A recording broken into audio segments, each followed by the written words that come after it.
일 좋아하는 현직자들의 현업 이야기, 현직자들 시작합니다. Sunset slow, hey, you know you should stay for the night. What you think? One more drink while we sit by the bonfire. 'Cause this might be love. It's a feeling that I can't get rid of. So just take my hand, 'cause you know I don't wanna play. 스타트업에서 사업하는 오스카고요. 스타트업에서 개발하는 칼입니다. 오늘 첫 방이고요. 저와 칼은 각자 분야에서 대략 10년 정도 활동하고 세상을 바꾸는 제품, 개인과 조직의 성장에 서로 관심이 많은 현직자들입니다. 25년 새해를 맞아 현직자들의 다양한 이야기를 나누는 방송을 시작하게 됐습니다. 앞으로 저희뿐만 아니라 다양한 현직자분들과 뻔하지 않은 이야기를 나눌 예정이니 재밌고 유용한 콘텐츠 만들어 볼 거고요.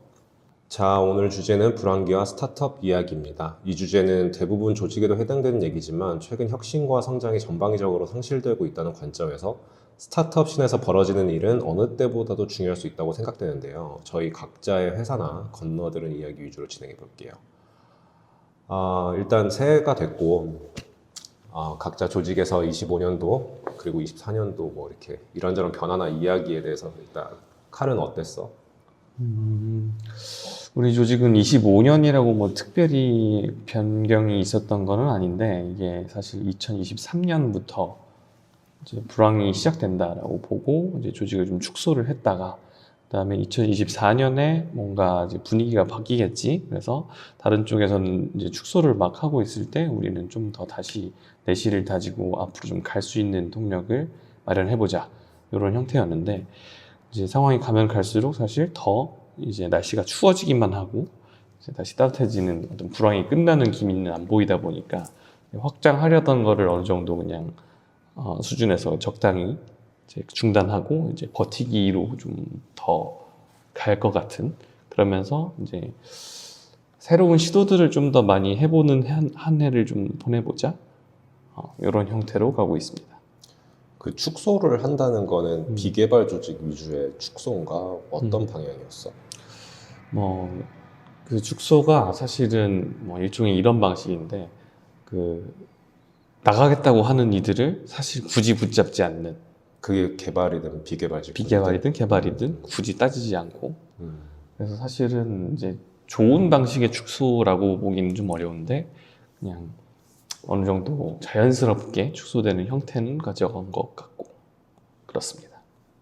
뭐 우리도 다를 것 같지는 않아. 그냥 뭐 축소나 내실 이야기 이런 거 많이 나오고 있긴 하지만 사실상 그게 정말 본질일까라는 생각도 좀 들고, 위기감을 공유하는 건 좋은데 그 위기감을 뚫고 나가는 방식이나 리더십에서 이런 부분들을 그 축소나 내실 관점에서만 얘기를 좀 집중하는 경향이 있어. 그래서 좀 살짝은 아쉬운 그런 게 있고, 사실 큰 변화가 없을 수도 있다라는 부분이 이제 스타트업을 다니는 사람 입장에서는 오히려 이제 아쉬울 부분이기도 한 것 같고, 뭐 우리 회사들 말고도, 너네 회사 말고도 뭐 들은 얘기나 아니면 뭐 투자 안 되는 건 뭐 워낙 얘기 많고, 뭐 나도 들은 얘기 있지만 좀 뭐 참고할 만한 얘기가 있을까? 지금 들어본 스타트업들은 사실 뭐 요약하자면 거의 전부 곡소리를 내고 있다라는 맥락이고, 특히 이제 투자는 멈춘 상태. 그 투자자들, 특히 VC 이런 쪽에서는 돈을 잘 버는 기업에 투자를 하고 싶다라는 이야기들을 하고 있는데, 사실 돈을 정말 잘 벌고 있으면 투자를 받을 필요가 없기 때문에 역설적으로 사실 이들은 투자할 곳이 그냥 없는 상태인 거지. 그래서 뭐 어떤 그 VC 쪽에서는 이제 그 펀드로 마련한 돈을 다시 뱉었다, 이런 얘기들 들려오고, 근데 뭐 전반적으로 그 특정 섹터들을 몇 개 제외하고는 다 지금 크게 진행이 안 된다. 그 특정 섹터는 뭐 인공지능 포함해서 뭐 뭐가 있었을까? 뭐 그렇지. 핫한 것들, 요즘 얘기 많이 나오는 모빌리티? 모빌리티도 사실 스타트업 중에서 모빌리티로 핫한 곳은 좀 어려운 것 같고 거의 인공지능 외에는 없는 것 같아. 특히 이제 예전에 핫했었던 그 메타버스라든지 이런 것들은 이미 상장을 했음에도 불구하고 이제 힘들다는 얘기가 많이 나오는 기업들도 있고. 오스카는 어떤 들으신 게 있으신지? 아니 나는 뭐 되게 많이 네트워크가 있는 건 아니라서 뭐 실제로 VC에서 일하는 친구는 아까 너가 얘기한 것처럼 펀드를 반납하고 그냥 징계받고 현재 유지 관리하는 수준의 기투자했던 회사들의 관리 수준으로 지금 업무를 봐서 뭐 거기서도 사실은 인력 축소라든지 자발적으로 이제 심사역을 반납하는 사람들이 많다고는 들었고, 글쎄 뭐 회사 입장에서 돈이 돌아도 아까 얘기한 것처럼 내실 얘기를 하다 보니까 말은 이제 겉으로는 그래도 성장을 멈추면 안 된다고 얘기를 하지. 근데 사실은 좀 아이러니한 게 성장을 멈추면 안 되는데 내실을 다진다라는 거는 듣기는 좋은데 사실상 이제 성장하는 것보다는 그냥 하던 거 열심히 하는 게 어떻겠냐 이런 얘기로 들리기는 하고, 연초에 그런 얘기를 이제 리더십이랑 했는데 대표님이 얘기를 했던 부분이 25년에 내실 잘 다져서 또 다른 뭐 기회를 잘 엿보자, 시장의 기회를 더 탐색해 보자 이런 얘기였는데, 이제 따로 얘기했던 부분은 그건 다들 다른 회사들도 같은 이제 얘기를 하는 걸 거고, 다른 회사들이랑 같은 방향으로 내실을 다지는 방향으로 가면 사실 스타트업이 치고 나갈 수 있는 기회를 엿보는 건데 치고 나갈 수 있겠느냐 뭐 이런 문제 제기가 좀 있었지. 근데 그러려면 이제 힘들 때 항상 이제 매수는 저점에서 한다 뭐 이런 관점이 있는데, 그게 주식이든 부동산이든 뭐 기업의 투자든 다 저 구간에서 이제 일어나야 되는데, 이제 혁신에 대한 투자도 사실상 과감하게 할 필요는 있지 않을까? 이게 스타트업은 어쨌든 자살 특공대잖아. 근데 그런 사람들이 몸을 사려서 될까라는 생각들을 공유를 드렸는데, 뭐 그것도 동의를 하시는데 사실 그게 문제지.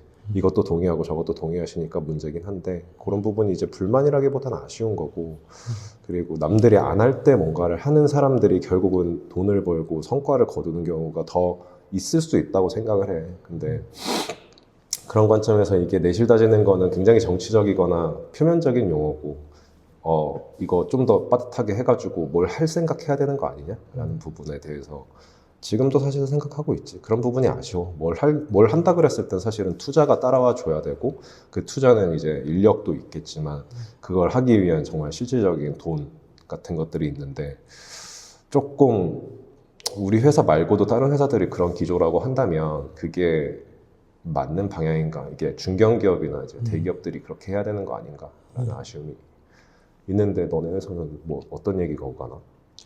우리 회사 내부 얘기라기보다는 그 외부 쪽의 얘기 더 가까운 건데, 어떤 스타트업 경영진 쪽에서는 지금 아마 좀 공포들이 많이 있는 것 같아. 특히 다른 기업들이 정말 현금이 떨어져서 대부분 내보내고 그냥 정말 최소한의 어떤 원래 나오던 매출을 그냥 유지시키는 정도. 사실은 뭐 스타트업에서 얘기하는 뭐 다음 라운드라든지 상장이라든지 이런 걸 꿈도 못 꾸고, 뭐 일종의 좀비 기업으로 그냥 그 VC 쪽에서 손실 확정 내기 싫으니까 어떻게든 버티세요 라고 하는 형태로 가고 있는 기업들이 원체 많다 보니까 그들은 이제 그런 기업들의 사례들을 너무 많이 보고 있었을 거고, 그리고 이게 또 좀 널리 알려진 내용인 게, 결국 그런 경쟁자들이 시장에서 못 버티고 다 죽으면 그럼 이 불황이 끝났을 때 그 시장을 내가 장악을 할 수 있겠구나. 그러니까 어쨌거나 죽지 않고 버티는 거를 목표로 하자라고 하는 게 지금 거의 우월 전략으로 굳어져 있는 것 같거든.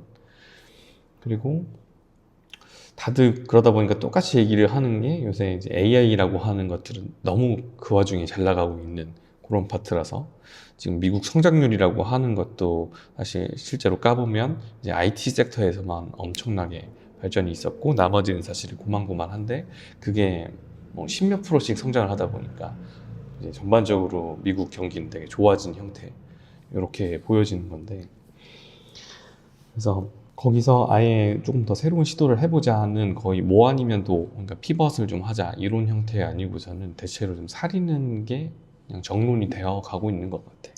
아니, 그럼 그쪽도 AI를 비즈니스 모델에 붙이려고 하는 시도는 있어?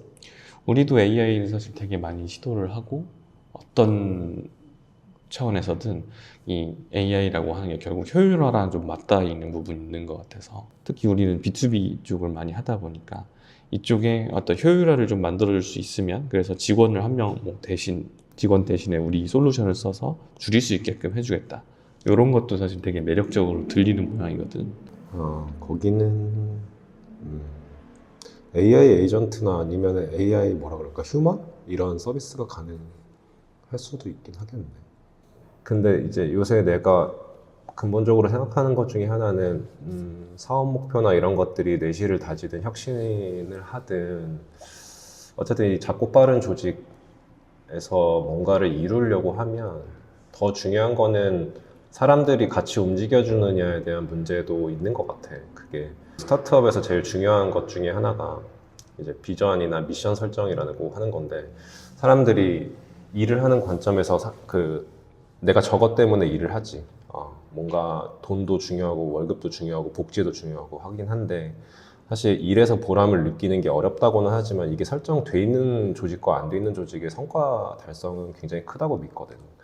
우리 조직도 사실 좀 아쉬운 부분은 이런 부분들이 다소 이제 중견기업이나 대기업 관점에서 세팅이 돼 있기는 해. 그래서 이제 멋있어 보여. 이게 리더십에서 봤을 때는 멋있어 보이는 비전과 미션이긴 한데 사실 이게 나한테 뭔 의미냐라고 봤을 때는 거리감이 있는 건 사실이고 문제 제기를 계속 하고는 있고 결국은 그걸 설정을 이제 내가 해야 되는 상황이기도 하지만 궁금해. 이게 나뿐만 아니라 많은 조직들이 특히 오너십이 아주 강력한 조직일수록 비전과 미션은 이제 CEO의 의지와 결을 같이 하기 때문에 중요하고 적용되고 있는 회사들도 많긴 하지만 이제 너네 회사는 오너십이 있는 회사잖아 제대로. 그런 관점에서 이제 그게 잘 녹아들고 있는지 그런 것들이 사람들의 어떤 생산성을 올리거나 성과를 더 나타나게 하는데 작동을 하고 있는지 이런 것들이 좀 궁금하네. 우리 같은 경우에는 사실 그 비전과 미션 정의가 되게 늦은 회사 중에 하나였고, 근데 이제 뭐 아예 없었냐라고 하면은 이제 어느 정도는 있었지만 사실 비전 미션만 있는 게 아니라 거기서 그 다음에 따라오는 어떤 코어 밸류라든지 그 다음에 연결되는 이제 그 코어 밸류 가지고 일을 실제로 어떻게 할 거냐 이런 부분까지 연결이 좀 되어 있어야 되는 건데 근데 요거를 정의를 잘 안 하고 그냥 하게 되면 그러면 그냥 구성원들이 어떤 사람들이냐에 따라서 그냥 정의가 알아서 그 명시적으로 되지 않고 그냥 묵시적으로 이렇게 우리는 일을 하고 있고 이럴 때는 이렇게 의사결정을 한다 이런 방식들이 정의가 되어버리는 건데 근데 그러다 보니까 이게 다 같이 같은 뭐 방향을 보는 게 아니라 각자 제각각 다르게 보는 결국 얼라인이 안 맞은 상태인 건데 너무 보면은 지금 형이 얘기 준 것처럼 멋있는 거 하려고 있어 보이는 거 하려고 하는 것들이 좀 많다. 근데 우리가 진짜 일을 잘하려고 하면 뭘 잡고선 가야 되는 건지를 사실 잘 생각을 해봐야 된다라고 생각을 해. 나중에 비전이나 미션이 굉장히 잘 와닿는 회사들의 어떤 캐치프레이즈나 이런 것들 그냥 가볍게 다뤄보는 것도 좋겠다.